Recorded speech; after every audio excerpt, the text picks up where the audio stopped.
கடலூர் மாவட்டத்தில் இடைத்தரகர்கள் இல்லாமல் அரசு அதிகாரிகளே நேரடியாக கரும்புகளை கொள்முதல் செய்ய வேண்டும் என கரும்பு விவசாயிகள் கோரிக்கை விடுத்துள்ளனர்.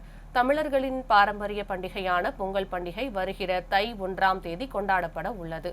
பொங்கல் பண்டிகையை நம்பி கடலூர் மாவட்டத்தில் பன்ருட்டி, குறிஞ்சிப்பாடி பகுதிகளில் பல்வேறு கிராமங்களில் ஆயிரக்கணக்கான ஏக்கரில் பன்னீர் கரும்புகள் சாகுபடி செய்யப்பட்டுள்ளன.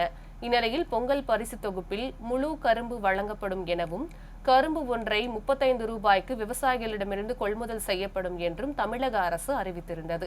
இடைத்தரகர்கள் தலையீடு இருப்பதாக ஒவ்வொரு முறையும் கரும்பு விவசாயிகள் தெரிவித்து வரும் நிலையில், இந்த முறையாவது அரசு அதிகாரிகள் நேரடியாக சென்று கொள்முதல் செய்தால் அரசு அறிவித்த தொகை விவசாயிகளுக்கு முழுமையாக கிடைக்கும் எனவும், மாவட்ட நிர்வாகம் விவசாயிகளின் கோரிக்கை மீது உரிய கவனம் செலுத்த வேண்டும் என்றும் விவசாயிகள் வலியுறுத்தி வருகின்றனர்.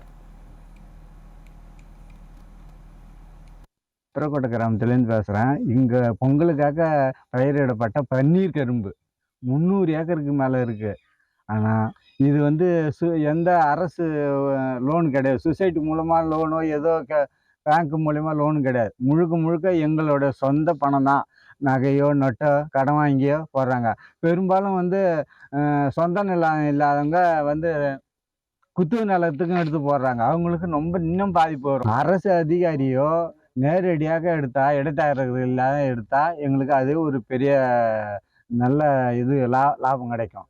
இதை வந்து அவங்களே நேராக அரசு அதிகாரியை பார்த்து 5 அடியிலேருந்து 6 அடி வரைக்கும் இருக்கிற கரும்பு எடுக்குங்க, அது சல்லகை இவங்களுக்கு லாபம் கிடைக்கணும்னு சல்லகை கிட்டே போக மாட்டாங்க.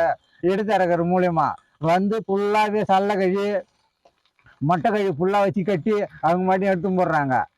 கொடுத்து உள்ள கழி 20 கழினா 20 கழியாக இருக்கணும். அதுமாரினா கொடுத்தாதான் மக்களுக்கு. இவங்க மாட்டும் எல்லாம் இடைத்தரகர் மூலயமா கொல்லிக்கு அதிகாரி போய் பார்க்கறது கிடையாது. ஒரு தோட்டத்தை மட்டும் காட்டிட்டு மற்ற தோட்டத்தெல்லாம் காட்டுறதுக்கு